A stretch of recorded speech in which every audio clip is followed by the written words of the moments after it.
Hello, everyone. I'm Jim Garrison. I want to welcome you to this session of Humanity Rising as we convene our second of five sessions on Compassion 2.0.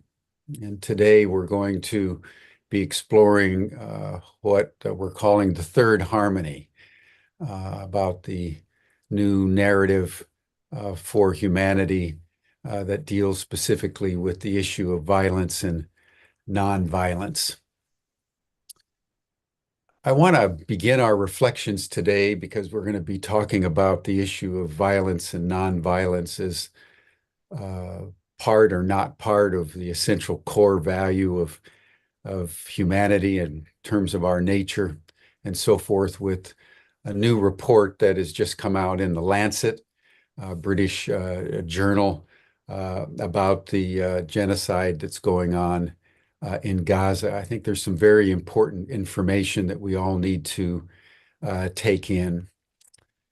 And I want to begin by saying that, most of us are following what the Gazan Ministry of Health is reporting in terms of direct deaths in Gaza as a result of the 8 months of the Israeli-U.S. onslaught, in the course of which it's estimated that they've dropped over 500 2,000-pound bombs in an area 5 miles by 20 miles. And in the process have destroyed virtually every building related to schools, hospitals, civic institutions, religious institutions. They've destroyed the water. They've destroyed the agricultural land, even little plots of land. Everything has been destroyed. And so the estimates of how many people have actually died is rather obscure. Has been reported by the hospitals normally, but the hospitals no longer function. The morgues no longer function.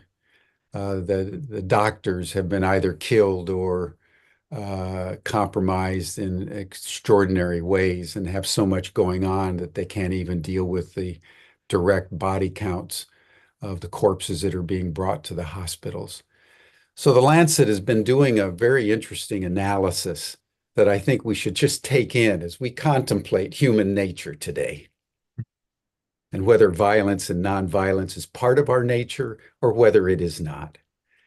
And I want to point out that the main author of the article is a gentleman named Martin McKee, who's part of the Israeli Journal of Health Policy. He's also on the advisory board of the Israeli National Institute of Health. So this is not information that's coming from somewhere else. This is coming from Israel. And I think that's important. And they've done an analysis of 118 unique armed conflicts in over 102 countries from 1990 to 2017. And they have found that they produce an average of about 19.2 battle-related deaths per 100,000 population.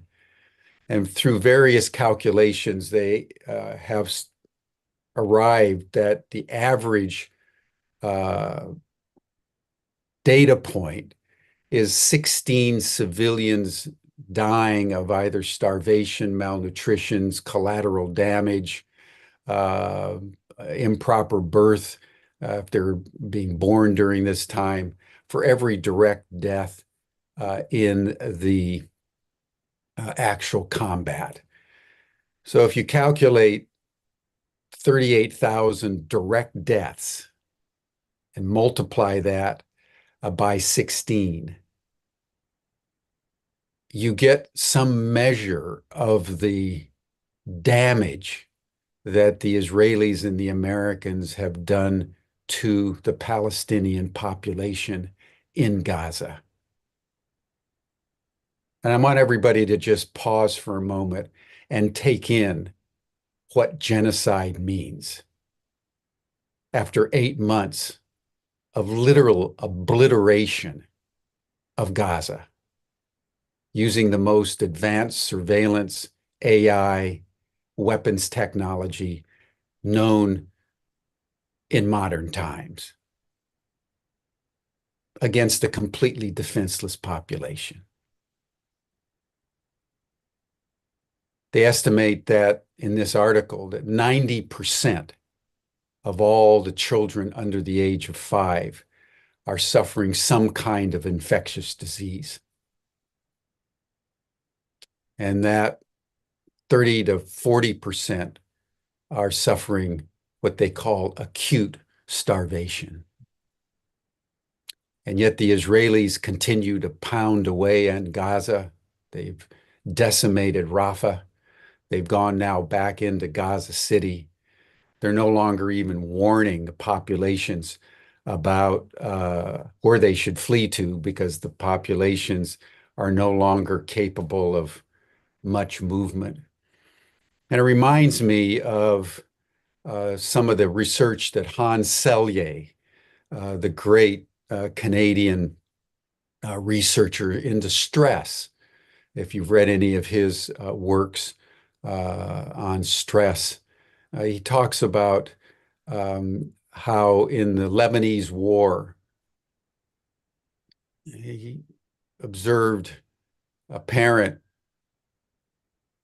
looking at their dead child that had been killed in the blast. And they had no elasticity to either mourn or react in any meaningful way because they were beyond a capacity for normal responses.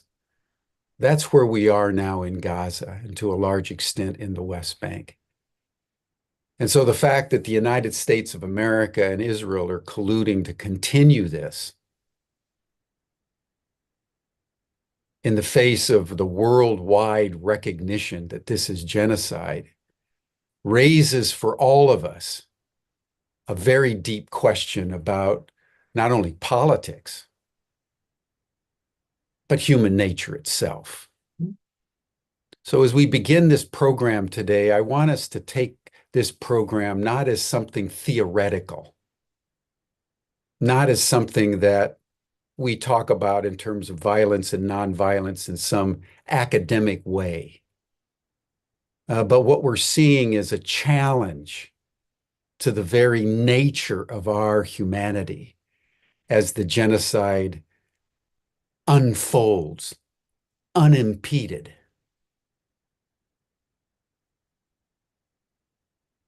And that even the moral conscience of the world is not able to stop it. And the President of the United States refuses to take the actions necessary to even have a ceasefire. Genocide strikes to the heart of what it means to be human. Because if we're capable of this level of violence in broad daylight, 24/7 on TV, we have to consider very, very deeply matters of ethics and what really characterizes the human species in our time. So this is a sober beginning to our session today. We want to grapple with compassion. We want to grapple with the nobility of our humanity. But we have a very stark, immediate mirror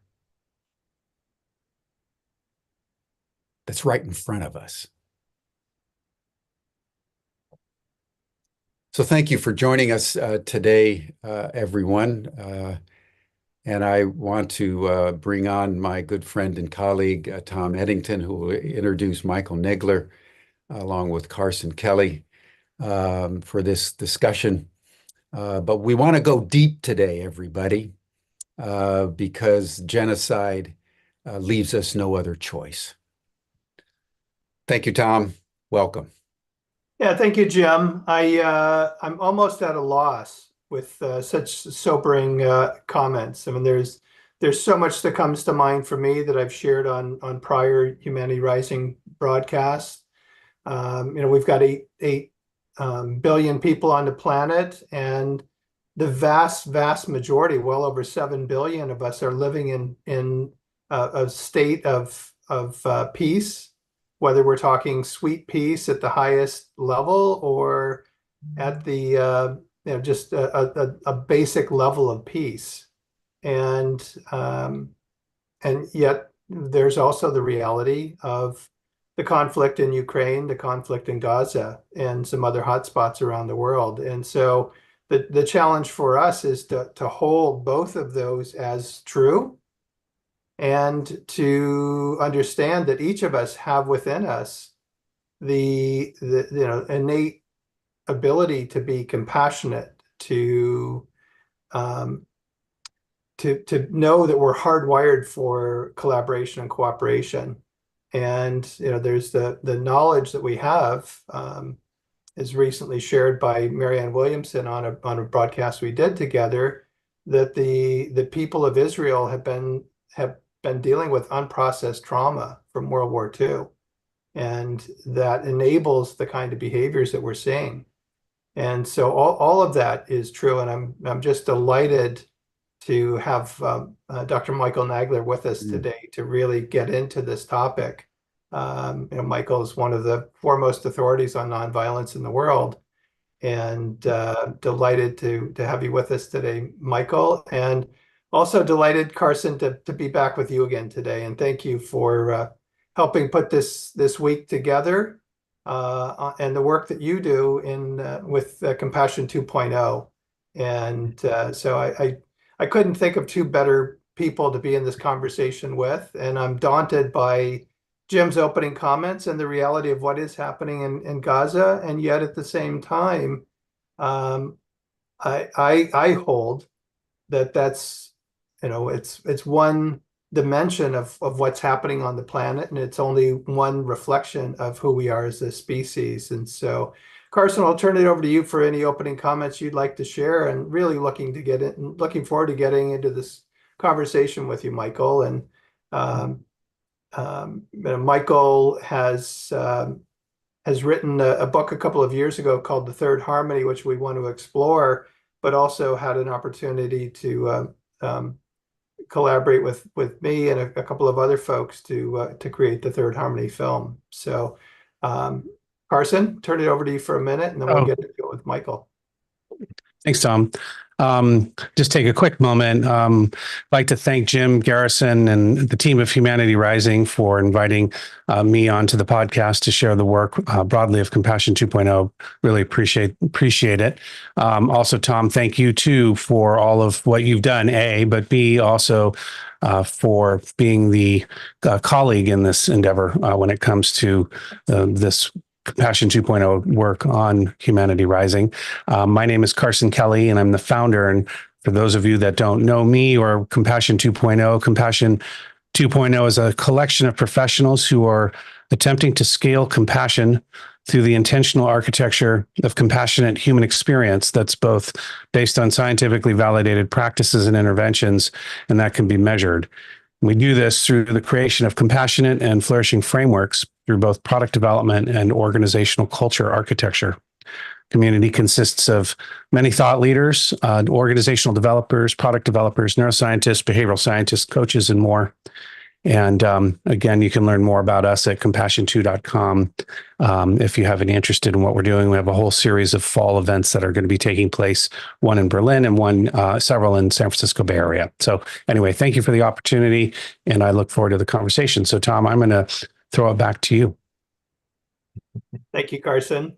Michael, why don't we start with just a little bit about your background? You're for the benefit of our audience, you're an emeritus professor from UC Berkeley, multi-book author, created the Peace and Nonviolence program at Cal when you were on faculty there, created the Meta Center to promote and enable understanding of nonviolence.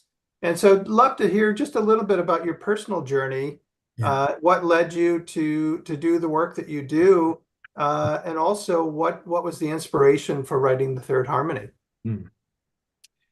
Thank you so much, Tom. And it's really good to be talking with you today, and you also, Carson, and Jim, despite the somber tone of Jim's report. And I really wish I could say, oh no, that's wrong. That's an exaggeration. But no, those are the facts on the ground that we're dealing with right now. And I'm going to look into possible silver linings and how we can seize upon them. But my background is I was born in New York, Brooklyn. Yay. Uh, I was born 1 year after Hitler invaded Czechoslovakia, so that kind of, locates me in the scheme of things. And for some reason, although I had a, kind of normal, nasty childhood, at some point, I found in myself a horror of violence. And I don't know where it came from. I mean, now with my spiritual background and training, I believe it was an inheritance from previous lives. But, let's not quibble about that. The fact is, I was I couldn't stand violence, and while I was in high school, Midwood High School in Brooklyn, New York, I was on the VA squad. It is not a Veterans Administration squad, it's Visual Aids squad. And so I got to show my fellow students films that were given to our school. And the Second Army had captured Nazi films of life in the camps. And I showed that film more than once because I was, the projectionist. And I think it marked me, scored me. It was so horrific. And for some reason, grace of God is the only thing I can think of. It didn't destroy me, but it just forced me to really, really recoil against violence and think what we can do about it. And then at some point, I discovered Gandhi. We knew nothing about Gandhi in those days. The only image I had ever seen of Gandhi growing up was a cover of Life magazine showing people mourning at his funeral. And who was this guy? What was it all about? We had no idea. But then I came to California, the famous westward trek of millions of Americans, Europeans, and I was introduced to a spiritual practice called passage meditation, and that really helped me focus my what is the word I'm looking for here? My immense compassion and my empathic response to this suffering was focused and oriented and converted, a process which I'm still working on decades later, converted into a creative outlets, pushed into positive, constructive modes of operating, being, thinking. And then I discovered Gandhi through the eyes of various Indian teachers and began to realize that he was, far greater than what we had thought. He was usually thought of as a revolutionary who liberated India from the most powerful empire probably that the world had ever seen. And yeah, that was fantastic, but it was nothing compared to his true meaning for human destiny and the rising of humanity. And that is that he had discovered within himself what he called the greatest power humanity has been endowed with. And that was the power of nonviolence. And the wonderful thing about Gandhiji was that he was a highly articulate theorist. And we have a number of those, and they're very useful up to a point. I'm criticizing my own background here. But he put it into action on an enormous scale. So it could no longer be avoided. And I read different figures about how many previously colonized nations won their freedom since the Indian freedom struggle, but it is an enormous number, very, very impressive. It covers, a lot of sub-Saharan Africa, Eastern Europe, and so forth. So he, by discovering, this is what I believe now, by discovering who he was and what kind of power lay within him, he was able to launch this demonstration into the world. And he said, nonviolence has come among humanity, it will live. And really, we can't go back now. We can't pretend that there's no alternative. And Tom, I'm just realizing with a shock that I was supposed to just be telling you a little bit about my background. I got carried away. I'm sorry. Not carried away at all, and that was important background and context. Good. So how did that lead you to form the Meta Center and specifically to write the Third Harmony? Yeah. And could you help our audience understand what is the Third Harmony? Yeah. Well, let me maybe start there actually, Tom, because otherwise we're going to be a little disoriented. The Buddha had a model of life which he called the Tapatreya, which means the three kinds of suffering. It was that we suffer from the external environment, other nations. We suffer from the malignancy of people around us, the human community, and above all, the part that's most neglected, we suffer from unprocessed trauma within ourselves. And there may even be something to Freud's quaint theory about birth trauma that just, coming into this manifested physical existence is already a kind of trauma, kind of pain. We're considering where we came from. So we need to establish then three harmonies to tranquilize the tapas, the suffering caused on those levels. So we need to be in harmony with the environment. There's an incredible, miraculous thing. I'm just looking out my window now. I'm astonished by the planet we've been given to live on. And we need to, of course, this is the hard part, a hard part. We need to establish harmony with our fellow human beings. And what Gandhi discovered really is that means all of them. Even people with whose projects you vehemently disagree have got to be recognized as fellow human beings on one level.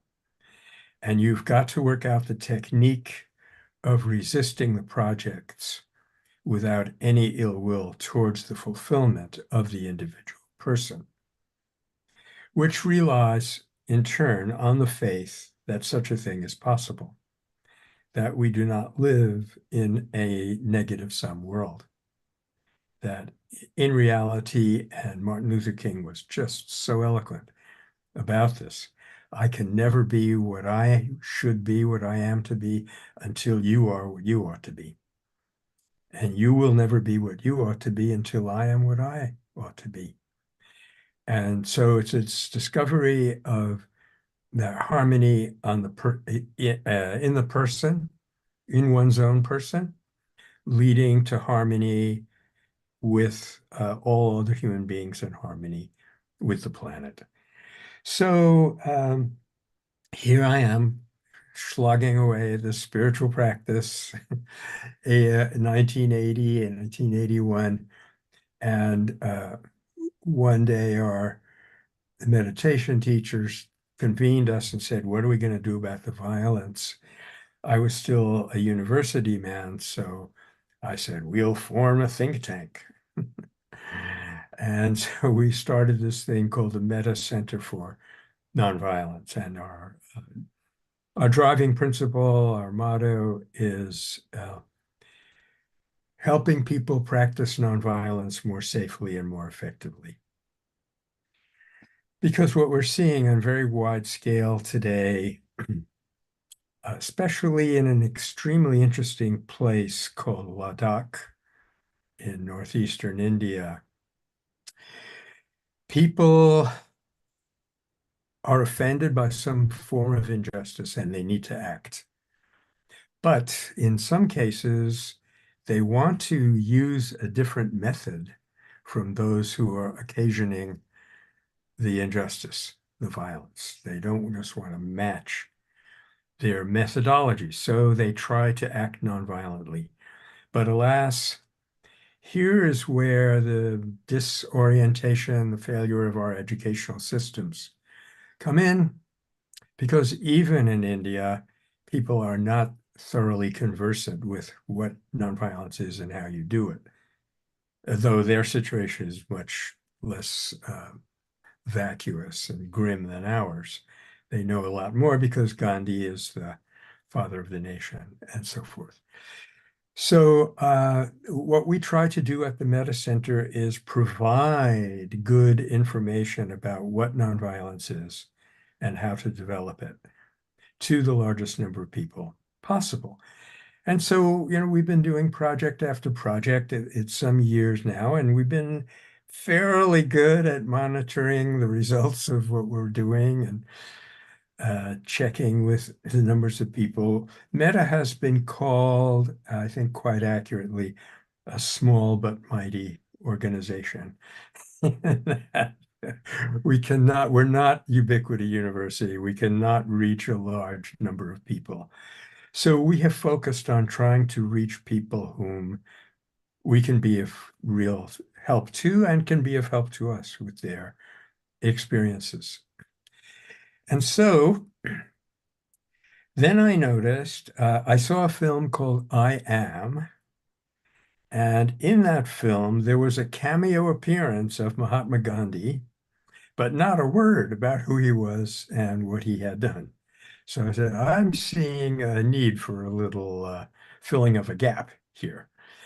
So we looked at a number of films about nonviolence, and what I saw was they were films about specific campaigns. For example, there's a series, which I'd recommend to anyone, by the way, called A Force More Powerful, that was done by Kruger and Ackerman. And that film takes you into the Danish resistance against Hitler, of course, into Gandhi's India, episode after episode, but it never steps back and says, what is nonviolence? Where is it coming from? And how can we use it? So I had interviewed about 45 of my friends and colleagues in this peace movement, whatever that is, and had some, like almost 50 hours of interview. And through a series of incredible coincidences, I mean, someday I'll have to tell a story of how I, who knew absolutely nothing about filmmaking, fell into this project. Of all the projects I've done in my whole career, such as it is, this one really seemed to have some kind of energy behind it, some kind of divine blessing, or I'd run into people in a tea shop and that's the person I needed, so forth. And then you came along, Tom, of course, and you and Steve Michelson as directors, executive producers, we were able to create this film, which is now being used in many venues. And it is part of a project called the Third Harmony Project, which consists of three, what I guess you in your field, Tom, would call deliverables. There's the film, The Third Harmony, and the New Story of Human Nature. I want to back up in a second and say a word at least about the new story. and the book that I gather we're talking about today, and actually a board game, because I have Meta has an executive director who is, very clever young person and realized that that's where you're going to reach a lot of people. So she created with a friend a board game called Cosmic Peace Force Mission Harmony 3. Really sounds like a nonviolent version of Star Trek. I've played the game, and we have friends who have used it to create conversation circles. And the game really has a lot of nonviolent learning in it, embedded in the little cards and so forth. So the new story is quite simply something that arises from something that has not been possible for about 200 years, which is a convergence of science and, quote, religion, or rather science and spirituality. Because since about the beginning of the last century, with the discovery of what Nick Herbert calls quantum reality, that the world is not material objects without meaning, and the world is therefore not separate, not separable. Everything exists in some kind of unity, and that unity cannot be understood or realized on the physical level. It is the best term for it that we have in English is consciousness. That there is a pervading universal consciousness which has somehow brought this phenomenal existence in which we live into being. And Gandhi's great discovery was that, as he said, he asked himself the question, is this being, which he was calling God at the moment, benevolent or malevolent?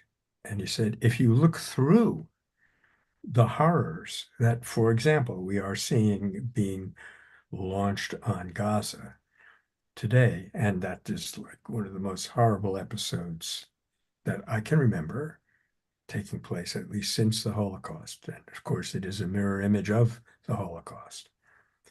If you look through that, you see that the positive nature of humanity persists. So Gandhi was once asked what he thought about the atomic bomb. And he said, if it serves to awaken human beings to recognize the horror that they are capable of, it will have done its job. So far, it has not. I mentioned that the possibility maybe of some silver linings in the war on Gaza. One would be, and this is happening here and there, it's just a question of building up to a tipping point. People will look at this and be so revolted, as I was back in high school, watching the Second Army films, that they'll say, this is so wrong. Something is terribly wrong. We need to start over again on a better basis, starting with the recognition of non-separability, of unity, and therefore the extremely primordial nature of compassion within the human soul. Okay, Tom, I'm going to pause for breath while you think of another question to launch me on.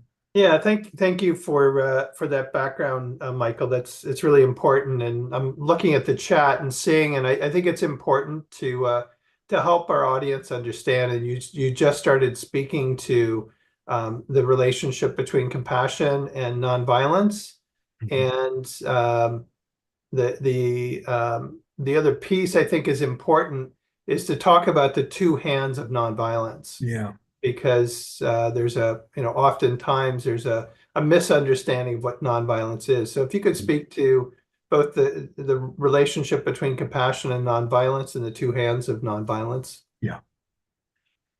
Well, compassion is the mode of being within our mind and heart that leads to the discovery and the employment of nonviolence. Because only through nonviolence can you overcome injustice without damaging people in the process. Another way of looking at it is you can resist, you can overcome what people are doing without inflicting on them or on yourself what is called moral injury. You know, the extent of moral injury is kind of mind-boggling when you recognize it. I think we have 20 service people a day who are committing suicide because not of what has been done to them, but because of what they have done. The silver lining here would be if we step back, if we look at this and say, we human beings are not so constructed that we can go out and wage war against one another. We can't damage other people without damaging ourselves.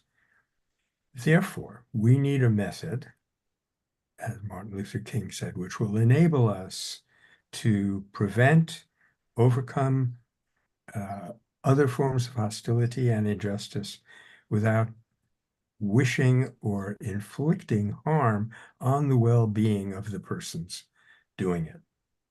So, of course, this leads to large numbers of different scenarios in which this could happen.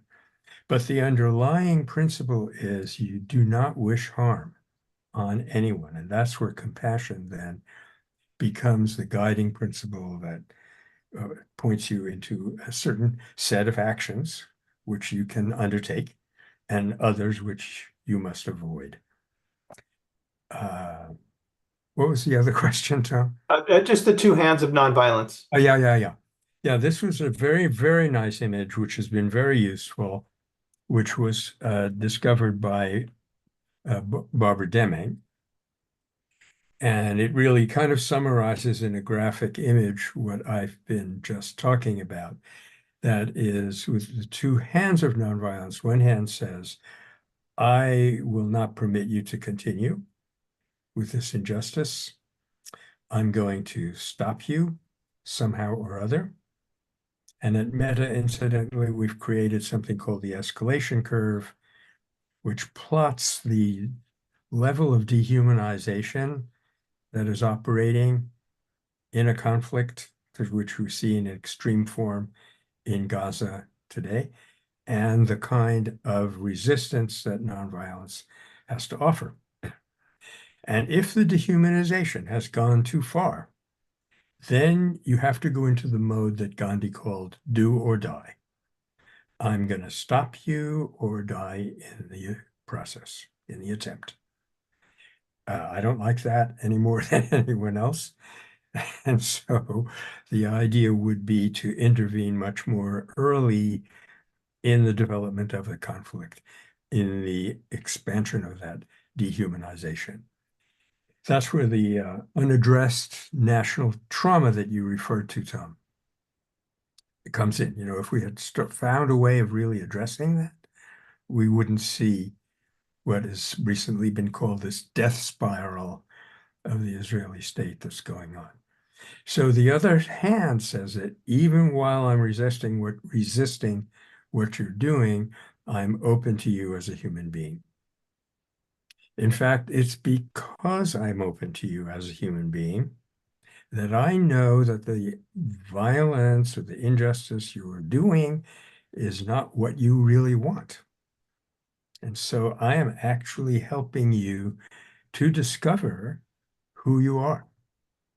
And this was, of course, the other part of Gandhi's discoveries, and Jim and you have both mentioned it, I think, that, and this is where the science now starts to weigh in very, very helpfully, new science at least, namely that nonviolence is our basic nature.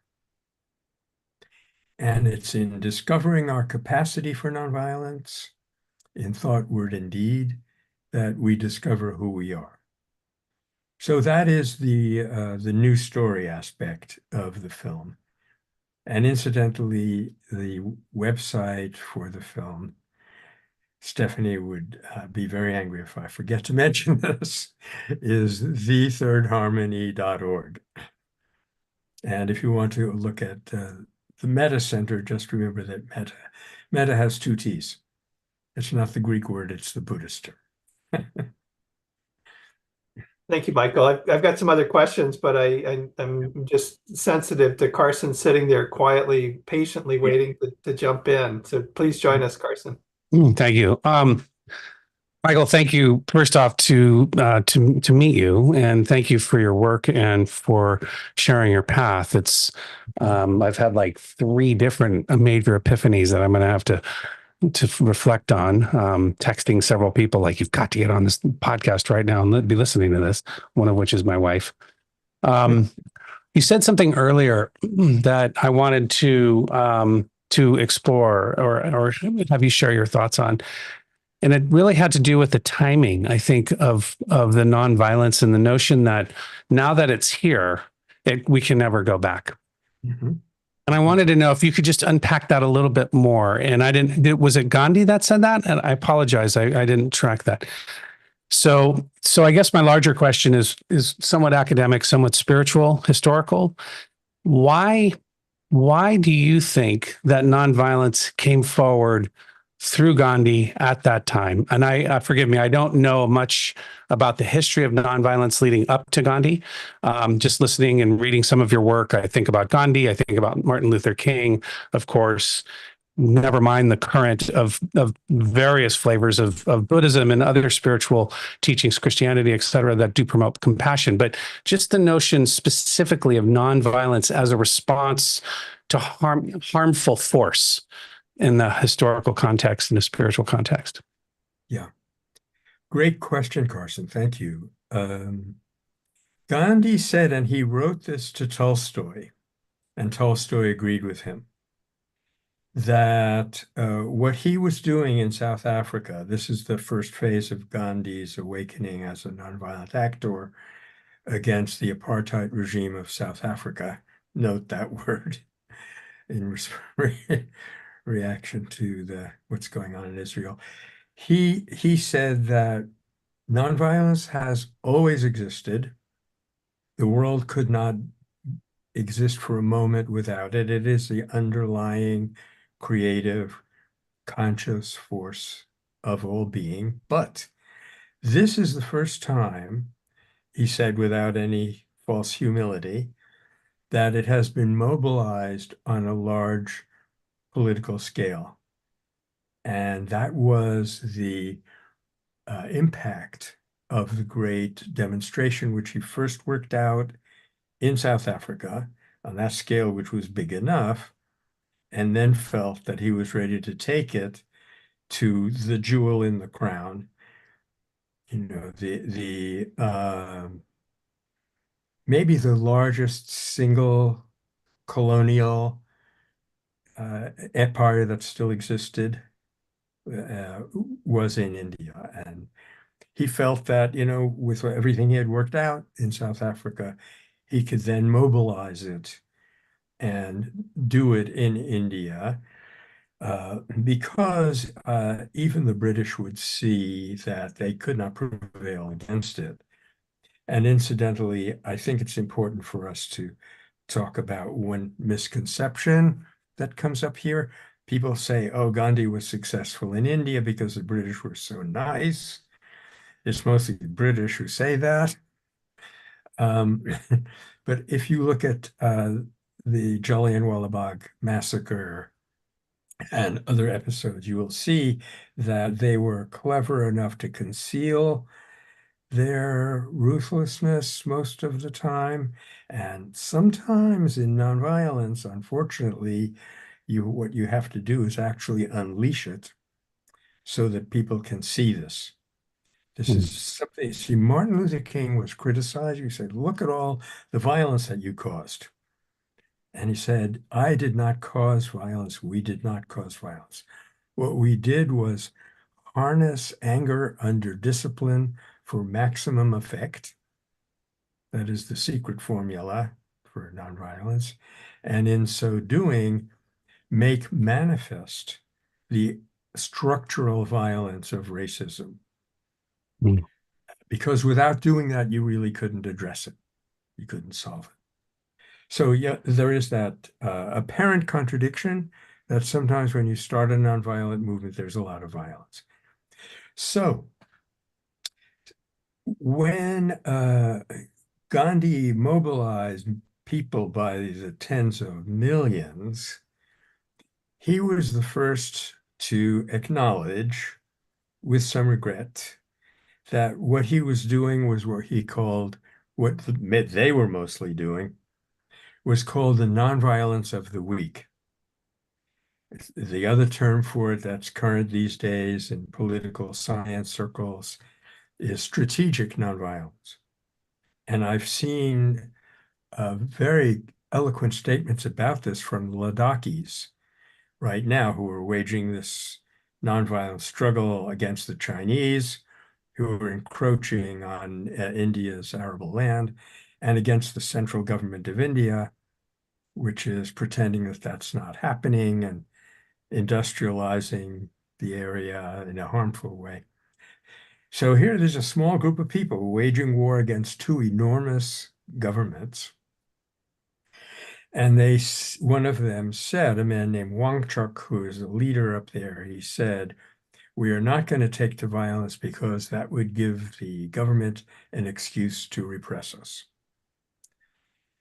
So that is what we call strategic nonviolence, and I find it's a useful distinction.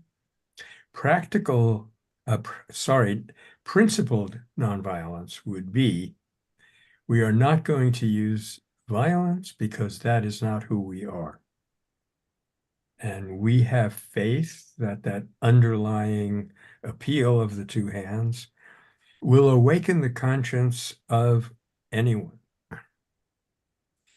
And I have a story, if I could go on 1 second more, Carson. A friend of mine who lives in Atlanta used to call herself a Holocaust survivor, and I never knew why. She was obviously born in America, but it turns out that her parents were Polish Jews living in Warsaw who were part of the underground, and they were tipped off, they were betrayed, and the Gestapo marched into their apartment one day, discovered incriminating papers, was about to march them off when they noticed with horror that their 2-year-old son was fascinated by the shiny buttons on the Gestapo captain's uniform and was playing with those buttons.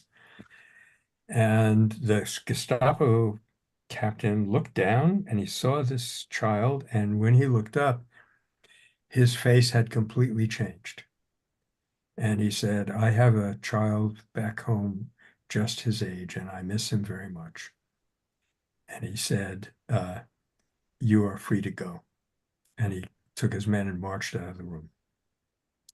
Now, later on, as it happens, they were both arrested and put in concentration camps in very different locations. But at the end of the war, I won't go into it, but it's like one miracle after another. They discovered each other, emigrated to America, and my friend Lily was born. So I'm just giving you one episode of many that have now been collected, which show you take the most dehumanized people that we can imagine. And most of us would say that's the Nazis during the Holocaust. And yet the fact that they can be touched individually demonstrates that you can conceal our nonviolent potential, but you can never destroy it. Thank you for that. One of the observations, and I don't want to take us down some academic rabbit hole, but one of the things that's very interesting is, to me, is that I have an observation that right around the time of 1900, give or take 25 to 30 years on either side of that, maybe a little bit more in a much, much larger context, there was a massive spiritual awakening, or I should say shifting, right? The Iron Eagle flew, the Dharma came west, Sufism, yoga, Advaita Vedanta. I mean, the stories are phenomenal. The amount of the surge in Western esotericism, so the studies of Kabbalah, Hermeticism, so forth, massive explosion. And what I didn't put together until you were, explaining this was, to me at least, was part of that was Gandhi, of course, in and of himself, but also this current of nonviolence. And parallel to that too, which I think is fascinating, is also the development of Aikido, the martial art. So for those that aren't familiar, and I've only know a little bit, Aikido was based on Morihei Ueshiba. I know I didn't say that correctly. Was the founder of Aikido, who was trained as a samurai, as I understand it, and then one day had an epiphany and understood the nonviolent approach and created Aikido. And instead of carrying on in a traditional karate sense of, someone strikes at you, you strike back, what he did was someone struck at him and he just simply moved off the line of attack. And in so doing, once he moved off the line of attack, as I understand the principles of Aikido, then you can take your opponent and pull them off balance and basically put them on the ground into a pin so that you can essentially snap their arm. And that's one of the different ways in which that Aikido, as my tiny understanding, works. And what's fascinating about it is that the goal isn't to harm. The goal is to just eliminate the threat and to let them know that you can continue to harm. And I'm not suggesting that's what nonviolence is about, but I do find it interesting that from a martial arts perspective, that this explosion of this essentially a nonviolent martial art also essentially was occurring at the same time, ballpark, that Gandhi was also doing his incredible work. So I just find that interesting from kind of a meta historical perspective. And then to your other point in your story, then the energetic of the Nazis, in that sense, that massive counter harm that came forward in that historical period, and that intentionality of creating such harm and death. Anyway, I don't mean to go into some weird zone here, but I just find it fascinating. So that's my prerogative. Yeah. So anyway, well, thank you for that. And I have a whole new perspective on this notion of the formidability of non-harm, and the notion of from a Buddhist perspective of moving forward in force without destruction and creating moral injury, which I also found very, very enlightening to understand that.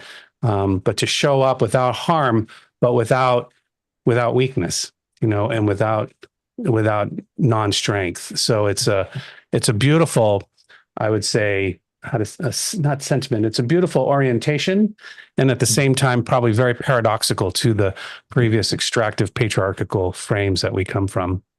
So anyway, those are just some comments. I'll throw it back to you, Tom, and or Michael, if you have any thoughts.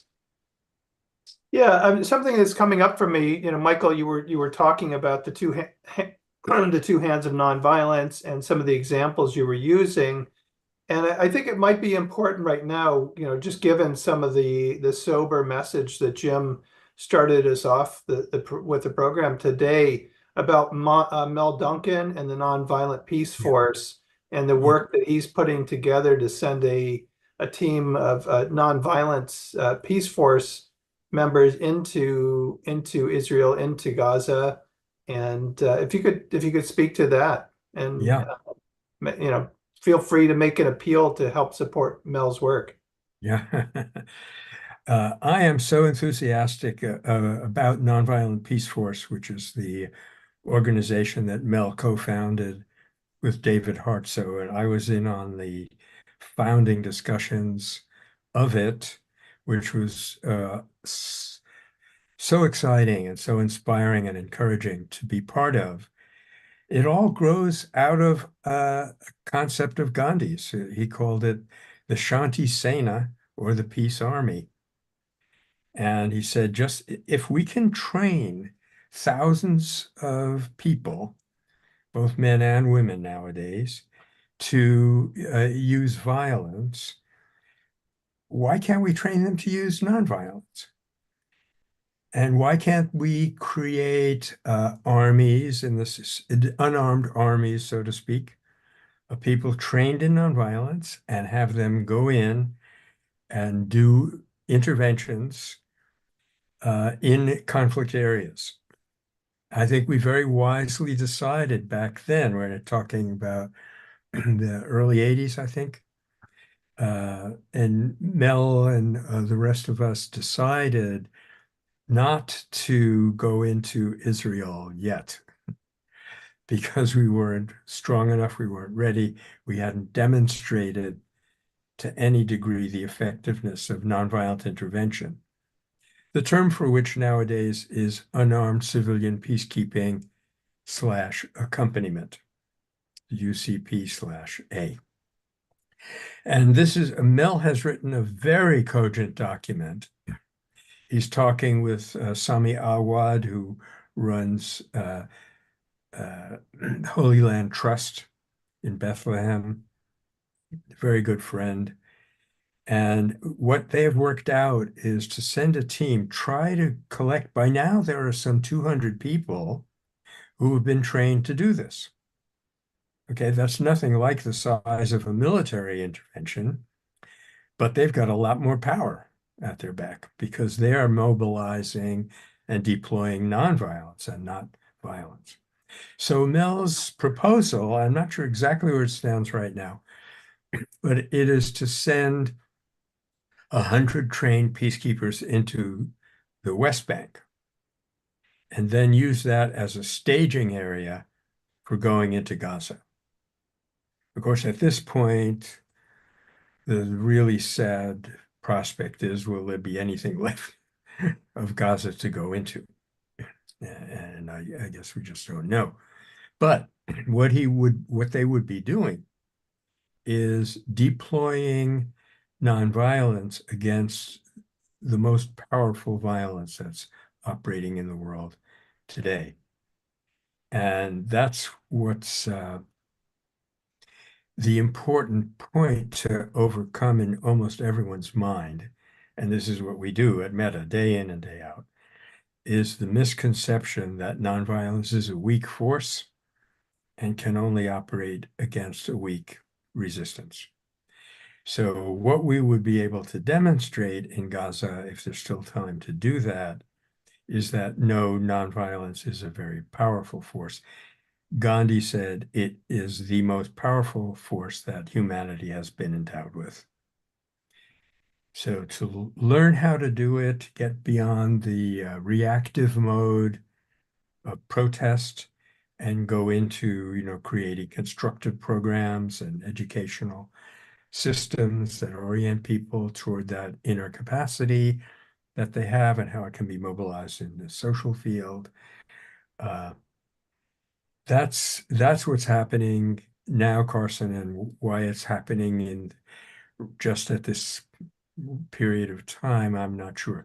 But there is such a thing as global consciousness, where humanity as a whole wakes up to things. And it's not that they recognize it in their own personal awareness, but there are these currents that move.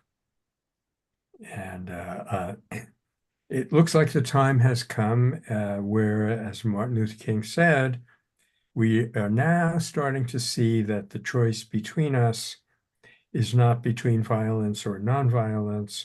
It's really between nonviolence or non-existence.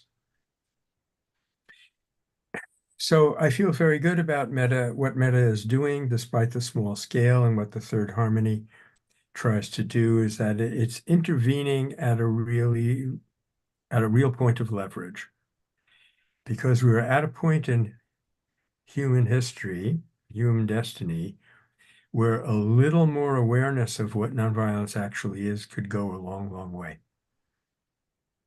And it's perhaps the most important intervention that we could mobilize at this point. As a former Aikido practitioner, Carson, I would say that in a way, I think it takes us a step beyond Aikido because we're not just neutralizing the threat, Understood. we're harmonizing it into a constructive mode. Yeah, I appreciate that distinction as well. And thank you for bringing that forward. And to your point, all signs to me point to, I think, what many people who are listening, and I know probably all of us in this room share, is massive transformation in the zeitgeist. And it's just, we're starting to see it. And it's the next, I mean, for lack of a better phrase, next evolution, next step, next movement of ourselves as a species, moving past the constraints and limitations that our neurobiological frameworks impose on us, and desperately trying to not fight, but I should say move beyond, the things that the amygdala wants to do, and dopamine and oxytocin and in group, out group, and all of these different things. So it's a beautiful pattern to see. And anyway, so I don't mean to go on, but thank you too, of course, for all of your work in promoting that. Thanks, Carson. Thank you for recognizing. Yeah, there's a very interesting experiment that was done by two women at Princeton, Mary Wheeler and Susan Fisk. The background to this experiment is if you were to flash on the screen right now the face of a person who is recognizably in a different race from, say, my own, my amygdala would fire off and say, potential danger, prepare yourself for fight or flight. So these two women thought that this cannot be the ultimate and the only responsiveness of even our neurobiological system. So they did something very simple. They said, we're going to show you a picture of a person and ask you a question. And that question is, does this person like crunchy peanut butter or smooth peanut butter? You might think, ridiculous, but the point is that it completely overrode that amygdala reaction because it primed people to think of that other figure as a human being with likes and dislikes on the human level, and not in a category called, whatever that race may be, black, white, or brown. Sure. And so this shows that if we could prime people to see our common humanity, and there's nothing in our nervous system that would prevent us from doing that. In fact, in 1988, in Italy, they discovered what are now called mirror neurons. We each have a set of neurons in our brain. Ooh, I forget what part of the brain. I'm sorry, I only had 1 year of medical school and I bailed out. Forget what part of the brain it is, but when I see you guys laughing, as I just did, happiness is triggered in my brain. That is how the nonviolent moment actually occurs. That someone comes at you in the mode of threat, you can master your fear and anger, and you do not respond to that threat. You respond to them as a person. And your response, as I say in the film, is actually mapped onto their brain. So even on the neuroanatomical level, we are seeing a theory of nonviolence and how it operates. And as I say, thankfully, we now have some science to back this up because, as my late friend Willis Harman said, science is the knowledge validating system of our culture. If science says that's wrong, we won't believe it. And for a long time, science said the world is the motion of material particles just banging into each other with some meaningless configuration. And then when the discovery that there's no such thing as particles, guess what? Everything is a unified field. This helps us to understand how by creating a shift in the dynamics of the field from the perspective of my psyche, I am actually affecting the way you see me and what I'm doing. Let's be clear. It's not always going to happen to where you'd notice it. That's where the element of risk and sacrifice come in. And but look at it this way. I was talking with Mel the other day, and I asked him about how many people, if any, have been killed doing nonviolence. And he said there have been about 7 cases of serious injury in the last 20 plus years, including 1 death. And that happened, 1 in Iraq actually, and 1 in Israel, depending on how you count them. So maybe 2 deaths, 5 cases of serious injury in the last 20 years. How do you think that stacks up with the amount of injury that happened, for example, in Iraq in 20 seconds? So yeah, it is quite important for us if we want to mobilize nonviolence against a serious systemic threat, which we must. We cannot do this without some element of risk. But it is helpful to know that that element is minuscule compared to the amount of risk that people are willing to undertake when they put on uniforms and pick up weapons and go out to kill one another. Yeah. I think Michael, the piece we've touched on a little bit, but I'd like to go back to is the self-interest of nonviolence. Yeah. And I recall a couple of years ago when you participated in the COVID Christmas retreat we did with the Vatican, and Marie Dennis from Pax Christi and Ken Budigan from Pace Bene.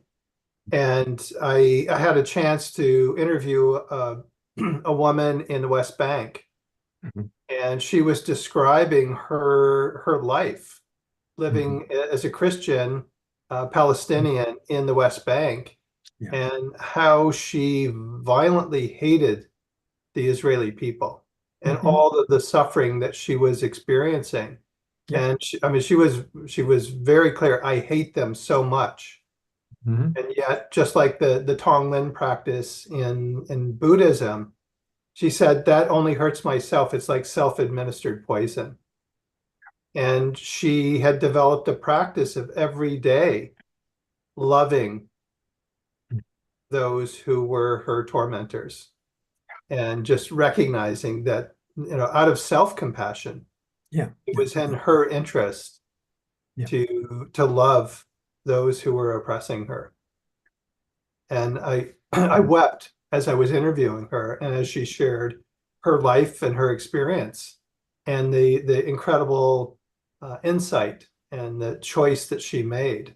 And so I'd like to just have you touch a bit more on self-compassion and Yeah.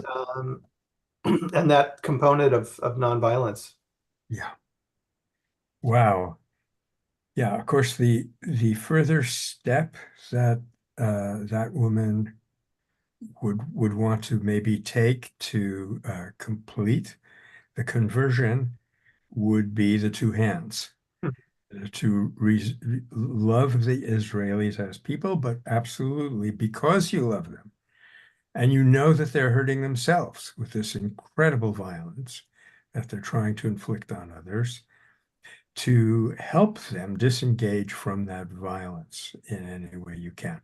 That would mean a complete conversion to a nonviolent attitude. So it really seems like at the deepest level, we're not making a sacrifice of our own well-being. We're discovering it.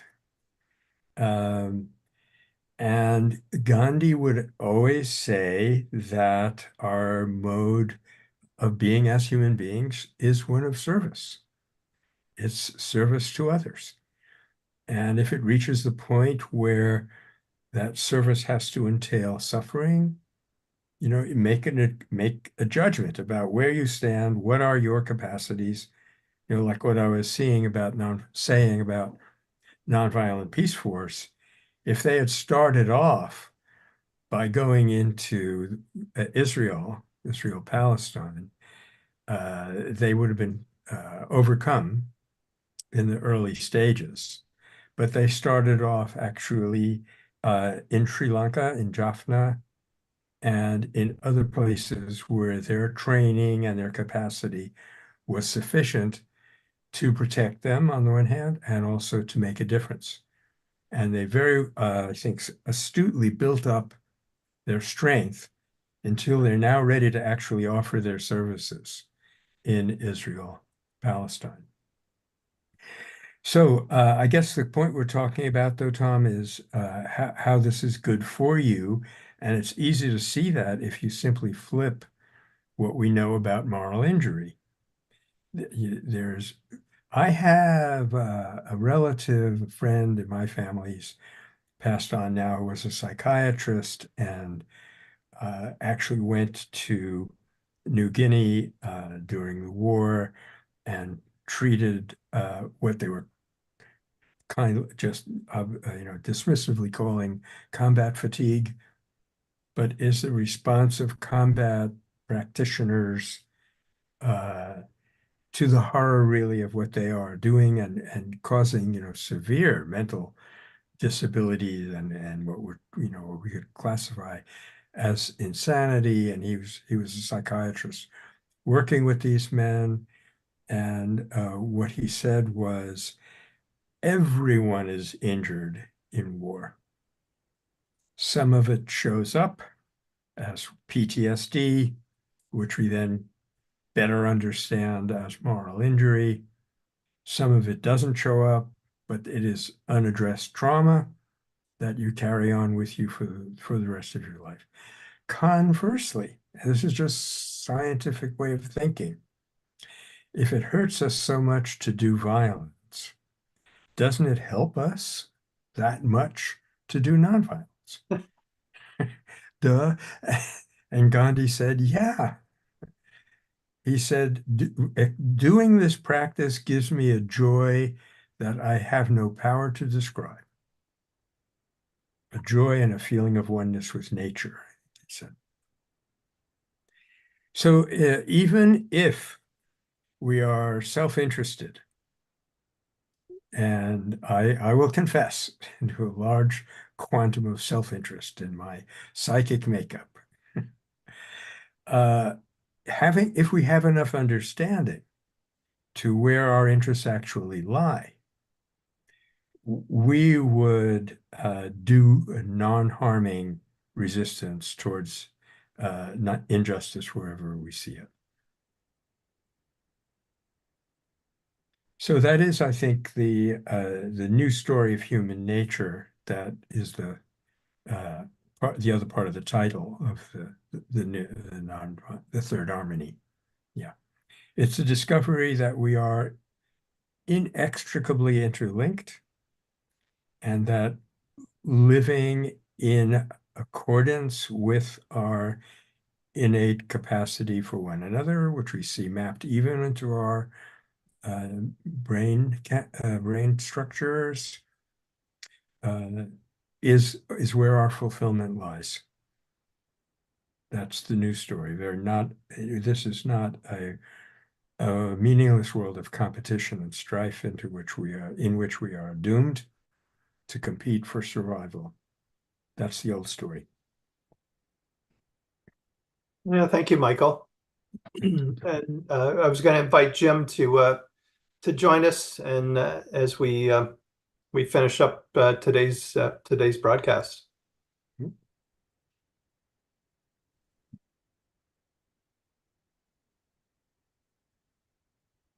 Good to see you, Michael. Good to see you, Jim, once again. So admire your relentless audacity in the face of reality of nonviolence. Superficial reality. given my opening today, and I almost feel I should uh, not apologize, but just No, explain no. that for me, what's going on in Gaza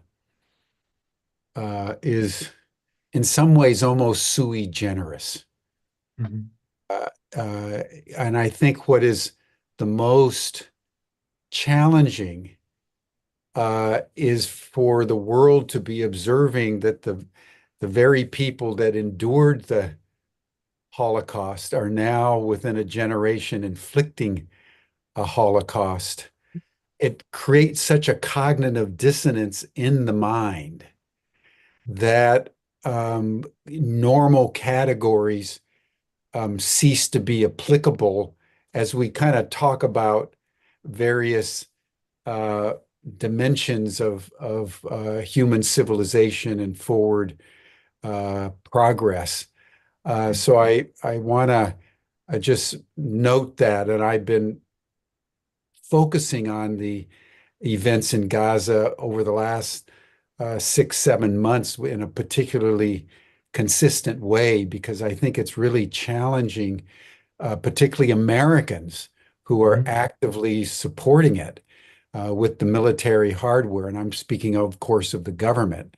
And the reality that, according to polls in Israel, Yeah. over 90% of the Israeli population is in full support of what is being done. There's open debate about how to get the hostages back, but not in terms of the severity of what the Israeli Defense Force is actually doing to the Palestinians. And when we factor in just last week was the largest land grab since 1948 in the West Bank, where the Israelis are not only decimating the populations, but taking more and more land. It's very clear what they're up to.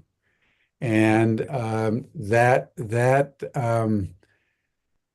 is just a real challenge. And so it's within this context that I'd like to just take up one little point that you made when you mentioned Freud and his quaint theory of birth trauma.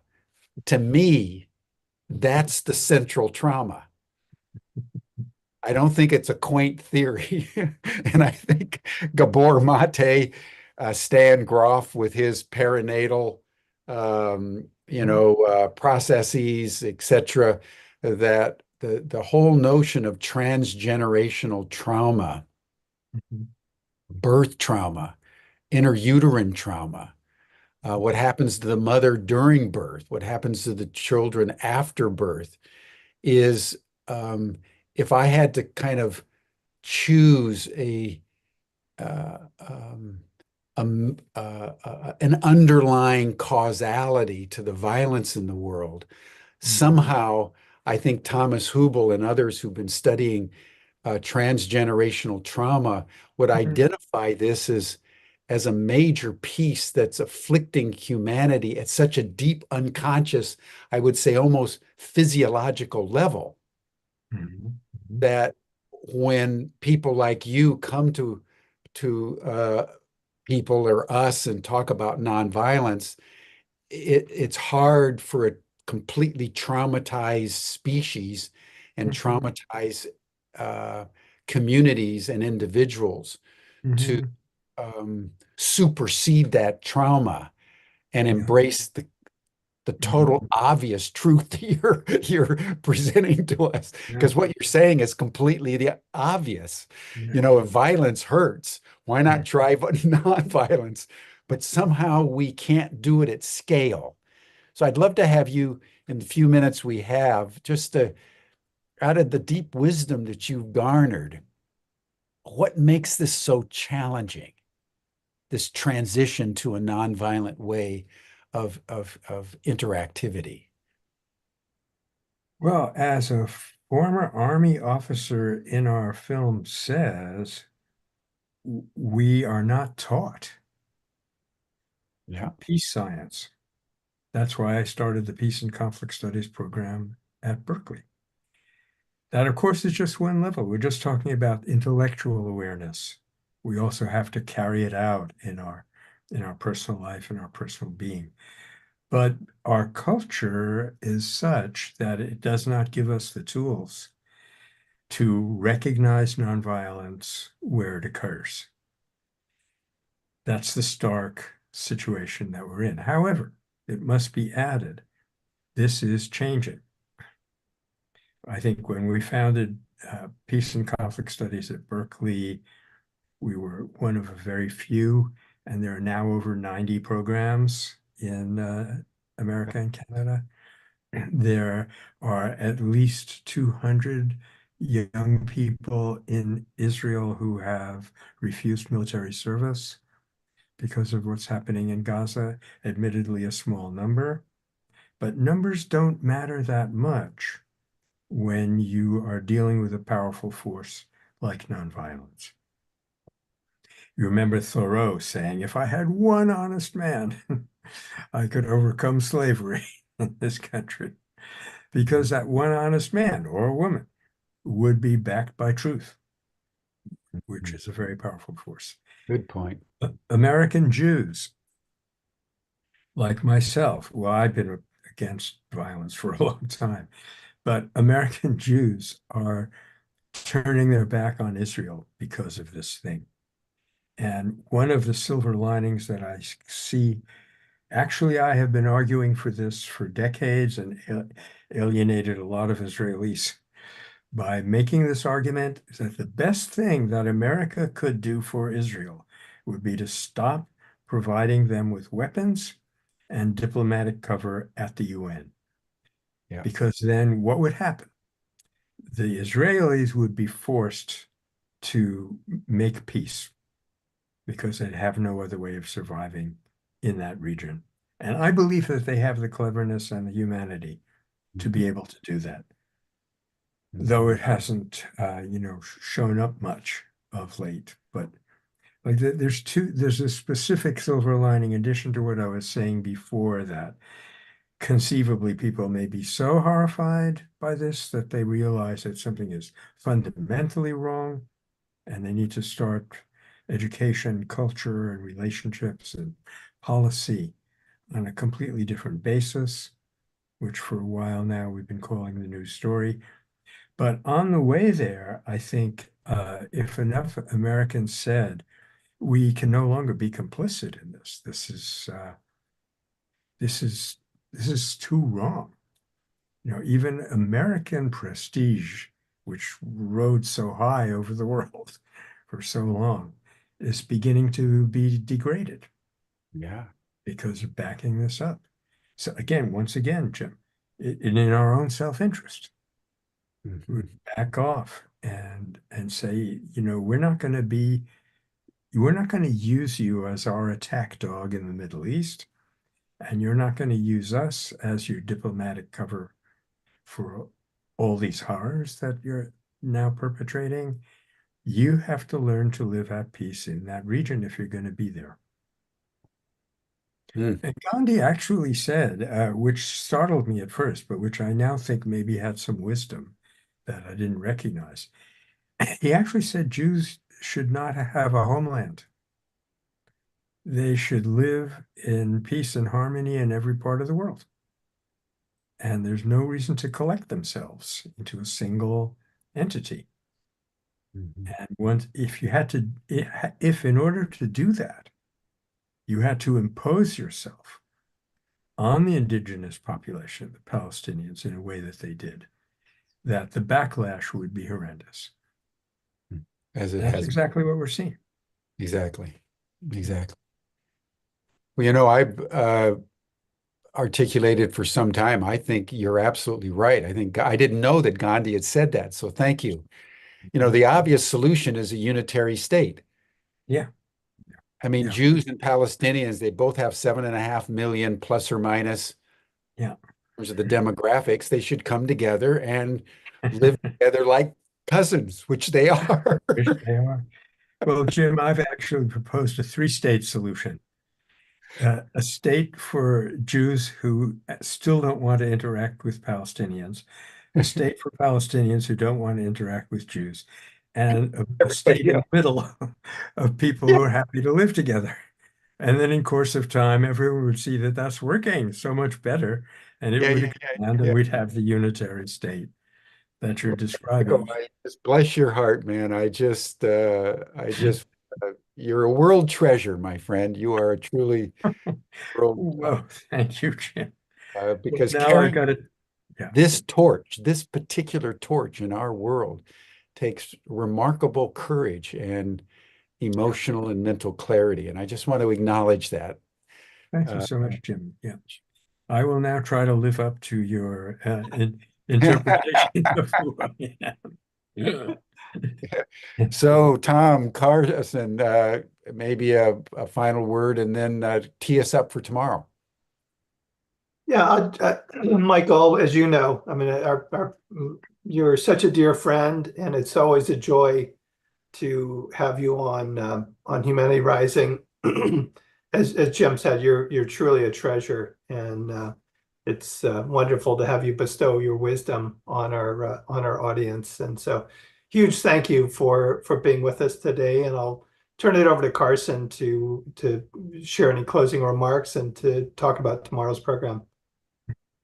Yes, thank you, Tom and Jim, again, for the opportunity to be here. Michael, thank you so much for your presence today. Thank you for, as I said, for your work. Some eyes are opening for me in new ways that I hadn't really considered, and I'm going to ponder this. And with your permission, I might reach back out offline and maybe want to connect about some thoughts about that. Tremendous. For tomorrow, we will be turning our attention to Catherine Schweikart. She is also part of the Compassion 2.0 community and was a nurse practitioner for a long time, and wrote a book on the psychophysiology of compassion, and looking at it from a perspective of her experience in the healthcare world. She's a lot of fun and very knowledgeable and a very deep thinker. So looking forward to seeing her tomorrow. So thank you. Thank you, Carson. Thank you, Tom. Thank you, Michael. That'll do it for us for today, everyone. You're all welcome to the after chat. You'll see the link in the chat box, and you received it in your Zoom reminder. And then we'll convene our third of 5 sessions for our Compassion 2.0 program for this week tomorrow. Thanks so much. Bye for now. See you tomorrow. Thanks, everyone.